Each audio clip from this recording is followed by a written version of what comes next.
What's up, JJ Nation? This is Jessica Burbank bringing you some bonus content from the Jess and John pod. This is an exclusive. It's an interview I did with Nathan Sage, his first sit down of the campaign. We spoke for about 20 minutes. We covered everything from his life growing up in a trailer park to what it was like deploying to Kuwait at 19. And, of course, about his vision for change in the country, which has everything to do with going for the elites, calling them out for the greed that has caused the economic divide in our country, and how the ruling class has run the economy for their benefit on the backs of working people, which has made life for working people in America difficult, impossible. So he's a guy who really gets it. And this is a really special sit-down interview. I actually cried while I was editing it, if I'm being so real with you, JJ Nash. But I hope you like it as much as I did. We're going to continue to follow this race. Let us know what you think. Here it is. Tell me about where you grew up and what your parents did.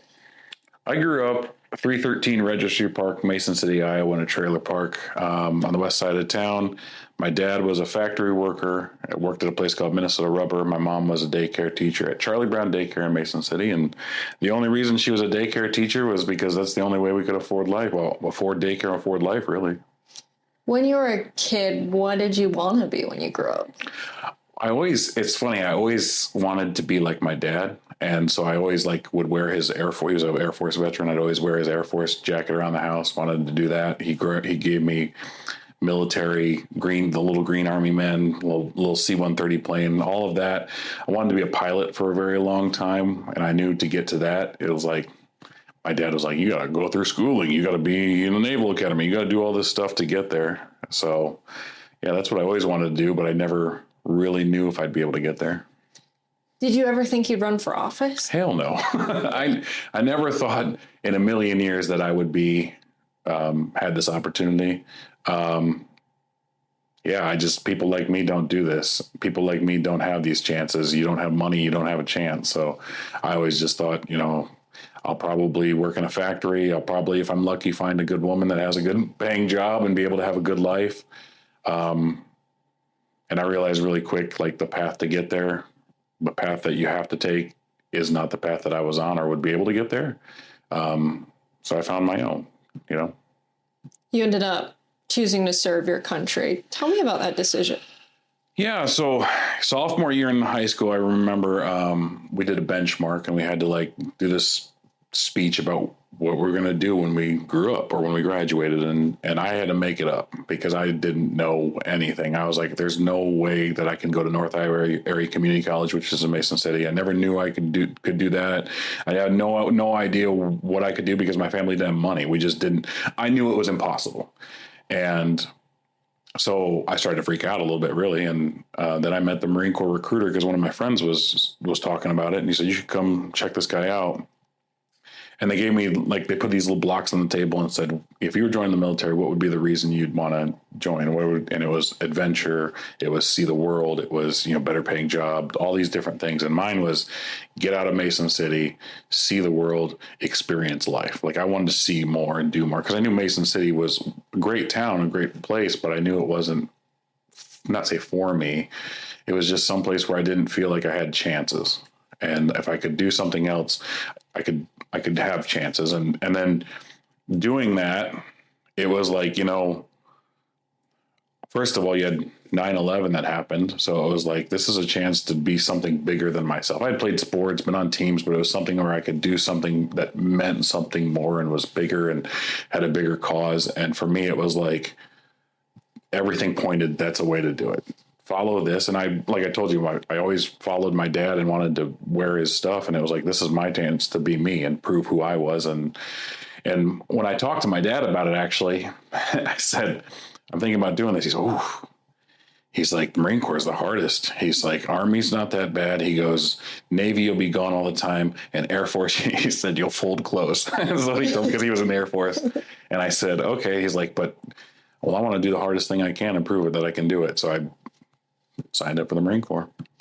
And did you think, risking your life for your country is kind of I don't know, maybe a lot to ask for a working class kid to even have a shot at a better life than your parents. Yeah, you don't realize, like, when I was graduating high school and the Iraq War kicked off in March of 2003, I think it was. I graduated in May of 2003. All my friends were like, "Oh, you're going to go to war, ha ha ha!" And I was like, "Well, no. Last time we were in Iraq, it was 2 weeks, 3 weeks, and we were done. And we're not going to be there that long. It'll be over before I'm done. I'll go to boot camp. Won't have to worry about it."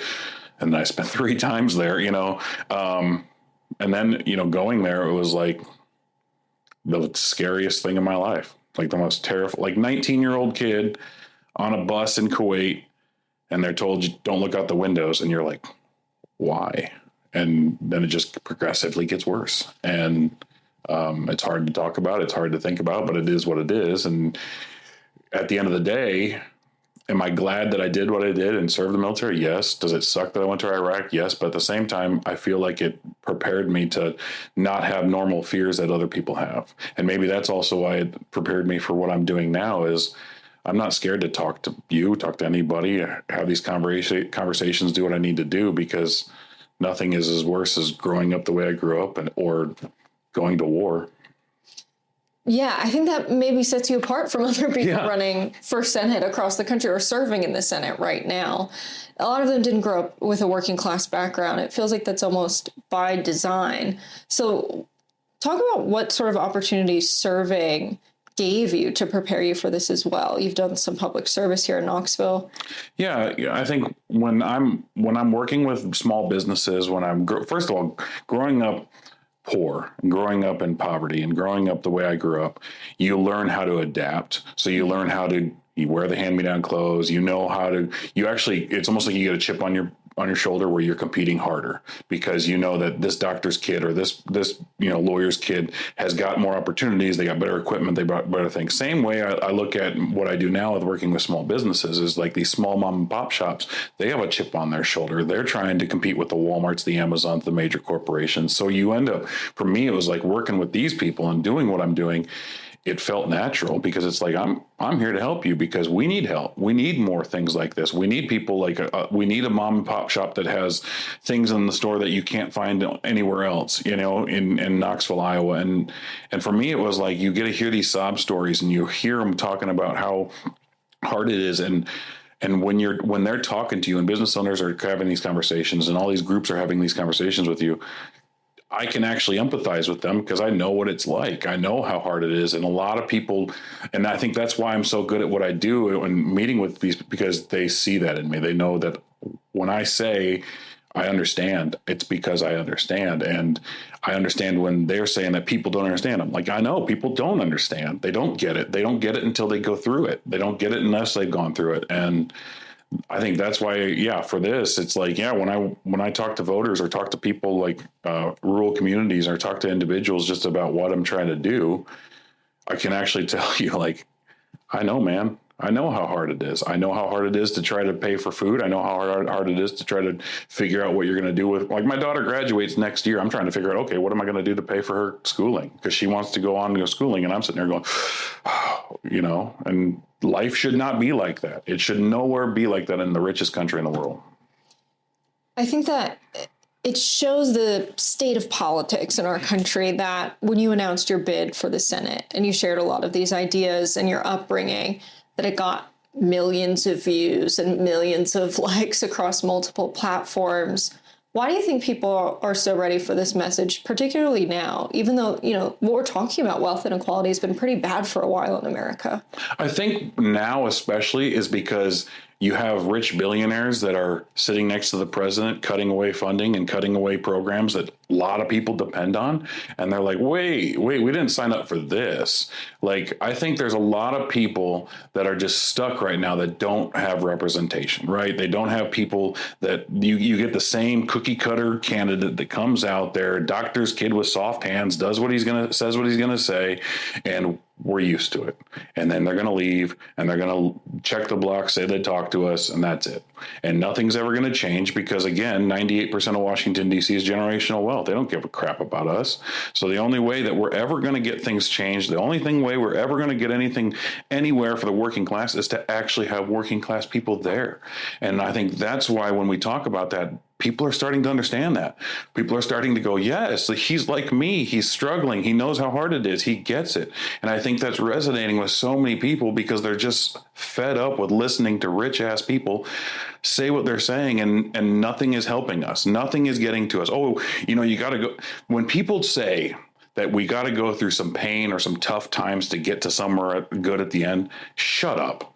Because we're going through pain now. We're dealing with shit now. It's hard now, and it hasn't gotten any better. And you are a million times richer than us. It's easy to sit up in your tower and say that to us. Like my drill instructors used to say, throwing snowballs from the cheap seats. That's what that is. You're sitting up in the cheap seat, throwing snowballs down on the people that are actually working their ass off to make a life for themselves.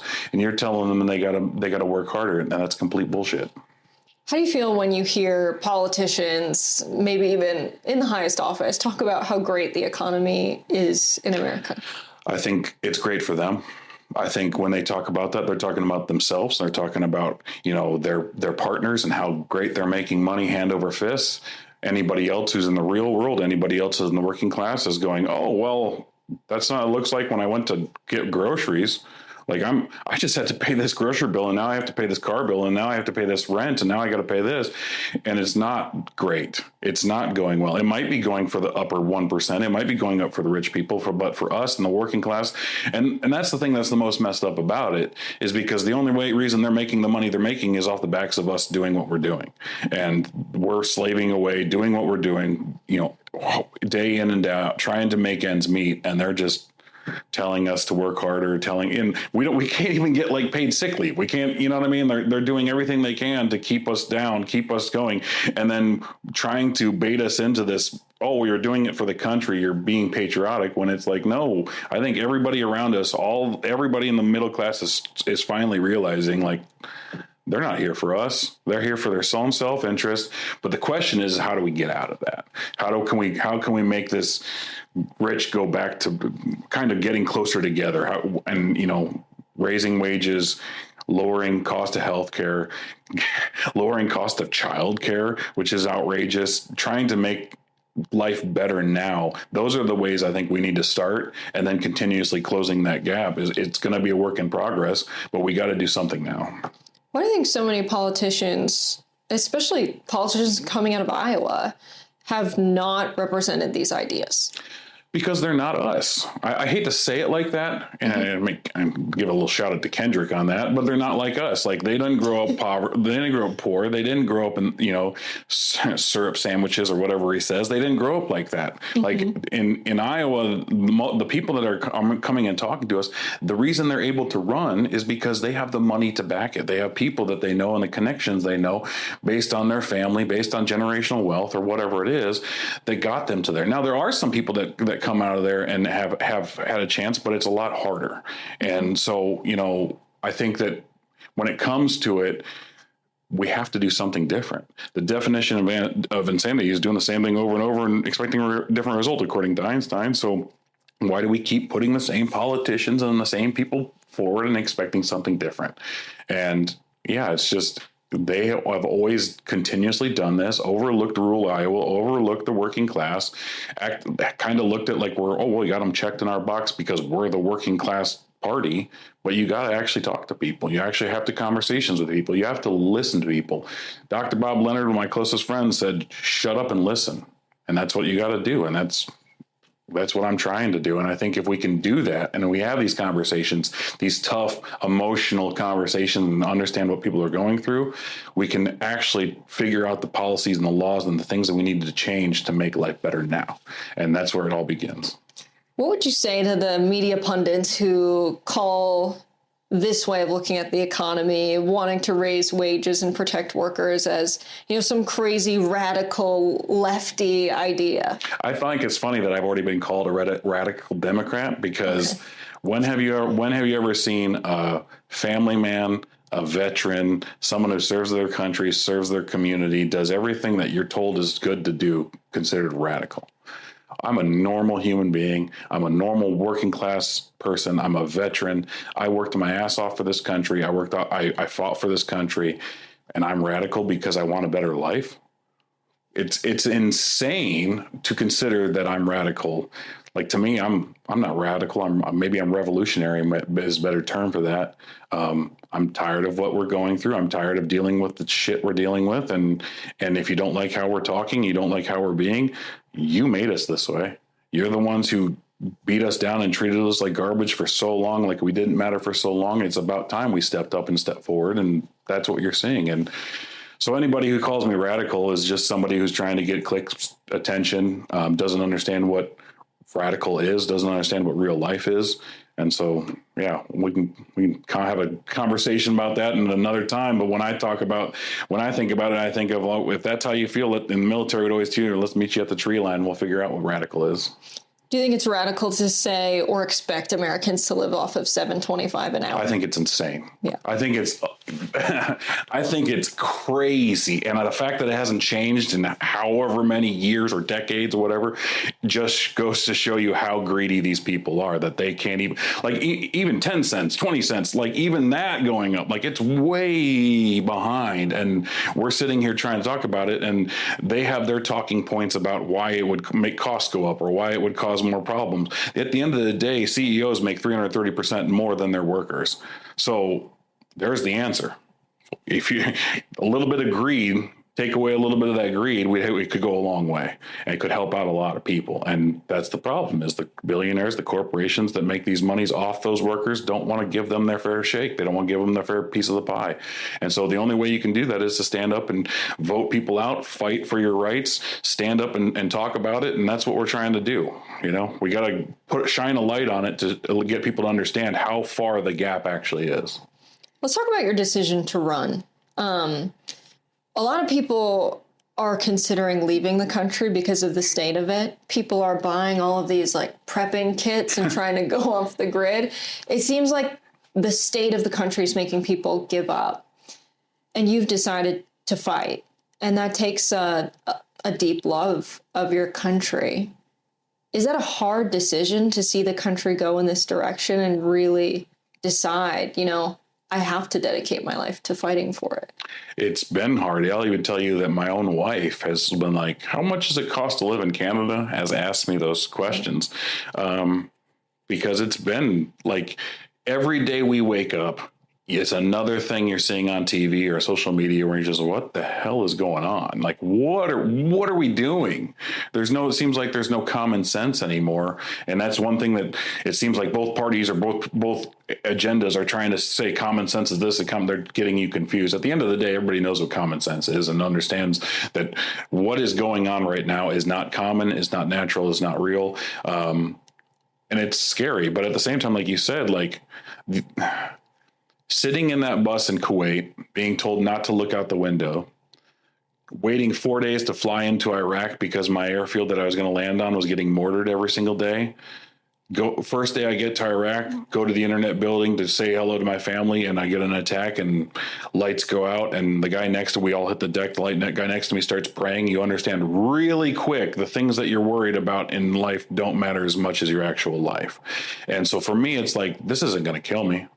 This is just something you got to stand up when it's time to stand up, and you got to fight for what you believe in. And I love America. I always have. I've been one of the biggest patriots I think ever. Like, I've always been that way. I signed up for, my mom called me the All-American kid because I played baseball. I played sports. I went to the Marine Corps. I've always fought for everything. Fighting for people has been what I've always done. And it's like, what better time than now, especially with the chaos, to show people like there is people that actually truly care about you. There are people that are willing to fight for you. There are people that are willing to stand up and do things for you. I couldn't show you that from afar when I'm in a desert in Iraq, but I can show you now. And so now I can stand here in front of a camera. I can talk to people like you. I can have conversations with people and understand, like, listen, I'm here.